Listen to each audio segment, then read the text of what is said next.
Vamos a darle la bienvenida en esta mañana. Como cada mañana de los miércoles, hablamos de todo lo que tiene que ver con la historia. Hacemos una pausa en la línea del tiempo y el encargado es Juan Cruz Coronel. Juan, ¿cómo te va? Buen día. Buen día, Nico. Buen día, Noemí. ¿Cómo estás? Hola, buen día. Muy bien, ¿y vos? Muy bien, muy bien. Bueno, me alegro muchísimo entonces. Hoy no hay... Nos debía hace mucho que no hacemos salida al parque. Es verdad. Pero hay mucho viento hoy. Hay mucho viento Hay hoy. mucho Está viento. fresquito. Queremos un poquito más. Vamos a esperar un poquito que se nos asiente la primavera. Pero viste que ya, mirá, estoy al lado de la puerta que da al patio. Así que está cada vez Sí. más cerca. Estás como Próximo algunos, lo cada hacemos. vez más cerca de la salida.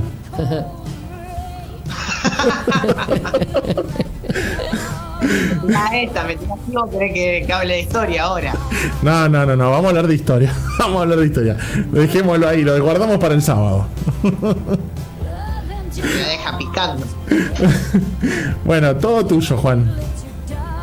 Bueno, hoy les voy a traer una historia. Siempre digo lo mismo, ¿no? Pero bueno, el público se renueva. Hoy les voy a traer una historia desconocida. Pero desconocida en serio. A Yo ver. sé que de esto nadie sabe. ¿Alguna vez escucharon hablar de la doncella de Stavropol? Sí. Ay, sonaste.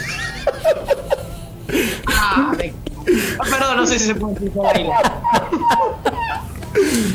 Sí. Qué rápido, ¿viste? Lo que se ha perdido conmigo el cine nacional. No, era mentira. Era una representación lo Digo, mío. me parece que viene a hacer una columna de novedades en el lugar equivocado. No, la verdad que no sé de qué estabas hablando. No sé. No, contanos no sobre tu conozco. doncella. Vamos a ponernos en una situación.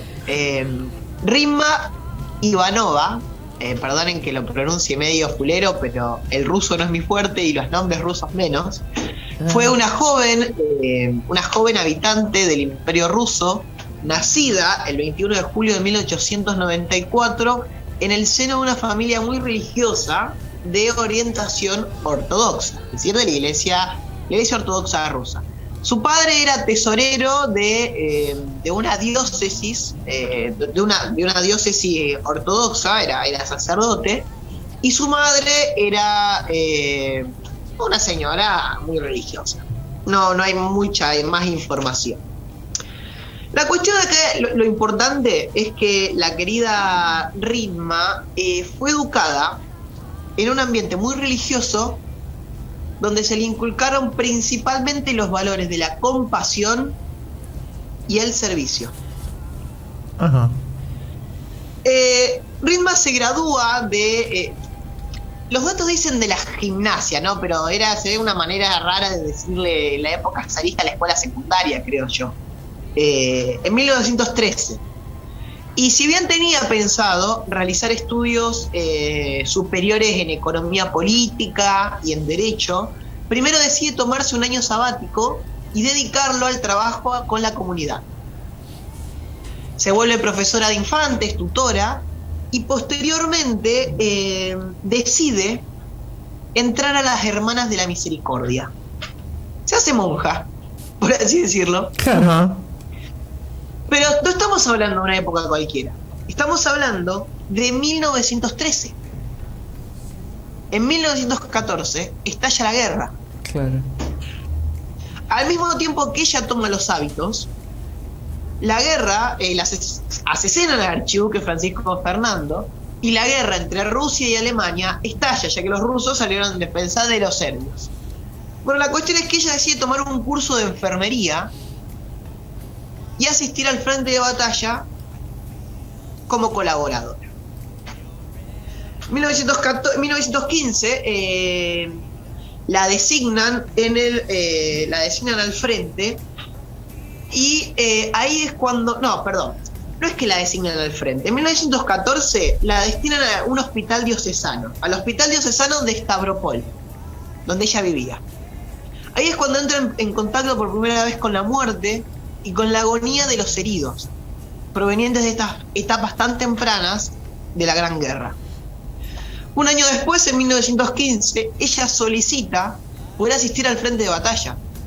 Porque claro, ella estaba en un hospital, pero los heridos eran los que llegaban del frente. No era el frente. Ella quería ir a ayudar a poder salvar la vida de los soldados, incluso ahí mismo en las trincheras o en los campos o en los bosques donde se libraba la guerra. Obviamente su solicitud fue denegada. Pero ante esto, adivinen lo que hizo. ¿Qué hizo? Se vistió de soldado. Se cortó el pelo, se calzó un uniforme de un soldado de infantería común y corriente y se infiltró en un regimiento, en el regimiento número 83. Obviamente, a ver, no tengo fotos para pasar y no descargué, pero no podía disimular ella que era un varón. Sus superiores se dieron cuenta rápidamente que era una mujer, y especialmente, a ver, ¿saben cuál era el problema? Es que era muy joven. Tenía 21 años en este momento nada más. Ajá. Muy, muy joven. Y sus superiores le dijeron claramente que no podía estar ahí, que le iban a mandar de nuevo al hospital a que haga sus funciones en el hospital. Pero fue tanta la insistencia de Rinma que terminaron accediendo. Y desde ese momento ella acompañó al 83º Regimiento de Infantería, uh-huh, como su enfermera, como su auxiliar médico. Sin embargo, este estaba asignado en la ciudad de Sambor. Es muy curioso que en la lista de personal del regimiento, vieron que hay una lista con los soldados que integran. A ella la anotaron con el nombre de hombre que había utilizado para infiltrarse, que era el de Iván Mikhailovich Ivanov. El apellido de ella es Ivanova, o sea, era parecido. Sin embargo, su padre estaba muy preocupado por su seguridad y en sus intercambios epistolares le expresaba esta preocupación muy seguido. La hija le decía que no se tenía que preocupar, que él sabía que lo que ella estaba haciendo no era por búsqueda de aventura, sino que lo hacía porque quería realmente poder ayudar a las personas.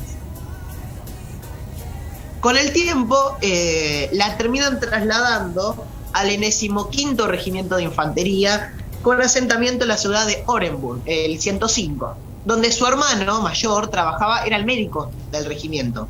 Muchos creen que su padre utilizó sus conexiones en la iglesia o solicitó insistentemente que la trasladasen a un lugar donde estuviera cerca de un familiar para mayor protección.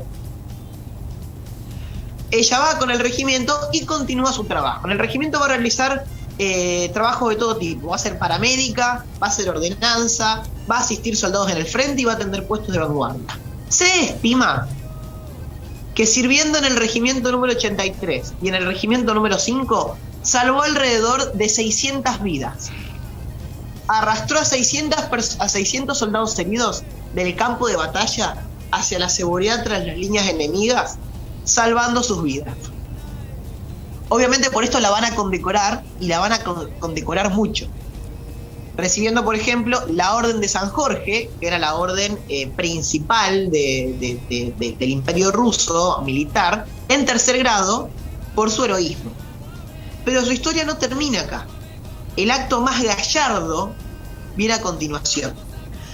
Al regimiento número 105, en septiembre de 1915, le ordenan asaltar un pequeño pueblo ubicado en el distrito de Pinsk, en la actual Bielorrusia. Sin embargo, todos sabían que la tarea iba a ser muy compleja. Se estimaba que iban a perder a muchos hombres y que la batalla iba a ser muy dura. Y la batalla fue dura. Durante el asalto a las trincheras alemanas, en oriental, Alemania se enfrenta a Rusia, el regimiento no solo pierde una innumerable cantidad de soldados, sino que también pierde a toda su plana mayor. Todos los comandantes del regimiento murieron. Y los soldados, de golpe, se encontraron en una situación inesperada y estaban desesperados. Sin comandantes y sin saber qué hacer, con muchos muertos y heridos rodeándolos, se quedaron paralizados sin saber si seguir avanzando, retirarse, quedarse en el lugar. En ese momento, Rinma, que estaba atendiendo a un soldado, lo deja un segundo, agarra un fusil y con voz autoritaria empieza a ordenarle a los soldados que se acerquen. Sus compañeros, algo pasmados, se empiezan a acercar y ella les ordena que continúen la carga, poniéndose ella misma en primera fila, cargando contra las trincheras enemigas. Los soldados, envalentonados y eufóricos por lo que estaba pasando, deciden seguir a su compañera y cargan contra las trincheras alemanas, capturándolas y cumpliendo el objetivo de tomar el pueblo que le habían asignado al regimiento. Sin embargo, la felicidad y la euforia que los embargaba por haber conseguido su objetivo se vio opacada rápidamente por el hecho de que Ritma había sido herida de muerte por una bala explosiva en el muslo y se estaba desangrando rápidamente en el medio del campo de batalla. Cuenta la crónica que un soldado la sostuvo en sus brazos mientras la vida se le iba extinguiendo y que los compañeros del regimiento estaban todos alrededor llorando de impotencia ante las últimas palabras de la muchacha, que lo único que balbuceaba eran unas pequeñas oraciones pidiéndole a Dios que salvara a su familia y a Rusia. La historia de la enfermera del regimiento número 105 que comandó una unidad de soldados hacia la victoria fue tan trascendente y tan importante que llegó a los oídos del propio zar Nicolás II,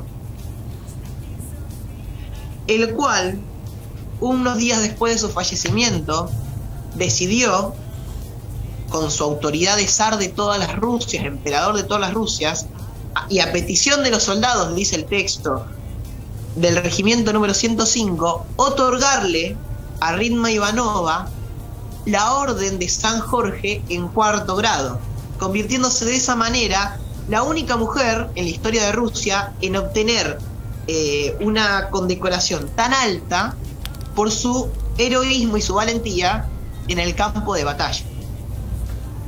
Además, fue enterrada con todos los honores el 24 de septiembre de 1915 en su ciudad natal, en Stavropol, en la iglesia de San Andrés. A su entierro acudieron los principales dignatarios de la provincia donde estaba la ciudad, el gobernador y el obispo. En las palabras de despedida durante su entierro, el archimestre Simeone de la Iglesia Ortodoxa dijo que Francia había tenido a la Virgen de Orleans, a Juana de Arco, y que ahora Rusia tenía a Ritma Ivanova, la doncella de Stavropol, cuyos actos nunca serían olvidados en la historia del pueblo ruso. Muy interesante, la verdad que sí. La verdad que encontraste algo que no conocía. Que no conocíamos. A mí me llamó la atención porque cuando lo encontré decía la joven rusa que comandó un regimiento. Yo quedé como wow. Uno conoce historias de heroísmo de mujeres en combate en la Primera y la Segunda Guerra Mundial, pero nunca de mando. Claro. Nunca de comandando un regimiento. Dije, ¿qué habrá hecho? Claro. Y cuando me encontré con esta historia fue totalmente conmovedora, porque primero muy joven, o sea, 21 años, muere con 21 años. Aparte era monja, o sea, una religiosa. Claro. Que no solo salvó a más de 600 personas, sino que en el último momento dijo, esto no puede seguir así, y le ordenó a sus compañeros que siguieran el ataque dando su propia vida en el proceso. Muy interesante también lo que pasó con su figura. Si bien a ella la entierran con todos los honores, cuando la Rusia zarista cae, su tumba y la iglesia de San Andrés son destruidas por los comunistas, ya que a ella la consideraban solo una víctima del zarismo, no la consideraban una heroína. Sin embargo, esta interpretación va a cambiar durante la Gran Guerra Patriótica. Durante la Segunda Guerra Mundial, Stalin A ver, los comunistas siempre odiaron profundamente el nacionalismo. Pero ¿qué pasa? Cuando tenían a los alemanes a 2 metros y había que motivar a los rusos a ir corriendo contra los alemanes y matarlos a cualquier costo, se tomó todo lo que había disponible. Ponele, todos conocen esa figura de la mujer embanderada en una bandera rusa hacia la victoria con una espada en la otra mano. Sí. Es la representación de la madre patria. Por eso es una representación de la época de Pedro el Grande, una representación vieja del nacionalismo ruso, que los soviéticos rescatan durante la Segunda Guerra Mundial para inspirar al pueblo a combatir. Y entre todas esas figuras que rescataron, la de Rimma Ivanova también estaba incluida. Ya con la caída del comunismo y de los soviéticos y la instauración de la Federación Rusa y por consecuencia también la restauración de la Iglesia Ortodoxa, que si bien la Iglesia Ortodoxa no pudo ser destruida, ya no era perseguida como durante la época soviética, la figura de la doncella de Stavropol se rescató. Y ahora hay unos 30 monumentos, en los últimos 30 años se han construido decenas de monumentos y bustos recordatorios de ella y de su hazaña. Claro. Bueno, perfecto, la verdad que interesante. Bueno, muchas gracias. Si hay tiempo tengo algo más. La verdad que la primera vez que escucho hablar, y bueno, está bien que yo ruso no entiendo, pero cuando estaba en Rusia de lo único que uno le contaban tenía que ver de otras cosas, de los castillos y de una serie de cosas, o de Pedro el Grande y su barquito chiquito que se conserva todavía, el barquito con el que jugaba de chico. Para un nené era grande, pero pasa que la historia rusa es muy rica. Y sí, es muy compleja. Entonces, primero, es un país gigante. Y por consecuencia tiene una historia gigante. Es muy difícil rescatar todo. Y a ver, la historia siempre tiene todas estas perlitas. Aparte de que, bueno, un país con una historia tan convulsa va a tener todos estos pequeños actos de heroísmo. También está el de la Rosa Blanca de Stalingrado, por ejemplo, que si quieren en algún momento se los voy a contar. Una piloto de caza, mujer, que tenía 19 años, y se convirtió en el temor de los pilotos alemanes, porque no la podían tumbar. Estamos hablando de Stalingrado, la batalla más dura, donde los aviones también protagonizaron una danza mortal durante todo lo que duró el combate. Ella era imposible de derribar y se convirtió en una celebridad. Tenemos a también la heroína de Sebastopol. Hay una película, algún día podemos hablar también. La Unión Soviética tiene muchas heroínas, especialmente porque en la Segunda Guerra Mundial echaron mano a todo lo que tenían. Hombres, mujeres, niños, ancianos. Todos participaron de la defensa. No había discriminación en ese sentido. A ver, muchas soviéticas participaron en la lucha en el frente, no tantas como podría haber hoy en día, ¿no? Así que tenemos que ubicarnos igualmente, estamos hablando de los años 40. Claro. Por muy progresistas que fueran los comunistas, tal vez en el sentido de la inclusión o de el pragmatismo, todo tenía un límite de época. Pero sí, proporcionalmente las mujeres soviéticas participaron más que las mujeres alemanas, estadounidenses, inglesas o francesas en el combate. Proporcionalmente. Tengo una historia más si quieren, si hay tiempo para contar, y si no la dejamos. No, la pasamos para la próxima porque no llegamos. Bueno, dale. Nos queda otra nota ahí que nos está esperando, pero me encantó. Juan, nos escuchamos el sábado nosotros. Nos escuchamos el sábado y también el miércoles que viene. Exactamente. Bueno, un abrazo enorme, linda historia entonces para compartir hoy. Aquellos que quieran la vuelven a vivir en nuestro canal de YouTube en un ratito nada más. Buen fin de semana a todos. Chao, Juan. Abrazo. Allí pasaba charlando con nosotros Juan Cruz Coronel, haciendo una pausa en la línea del tiempo.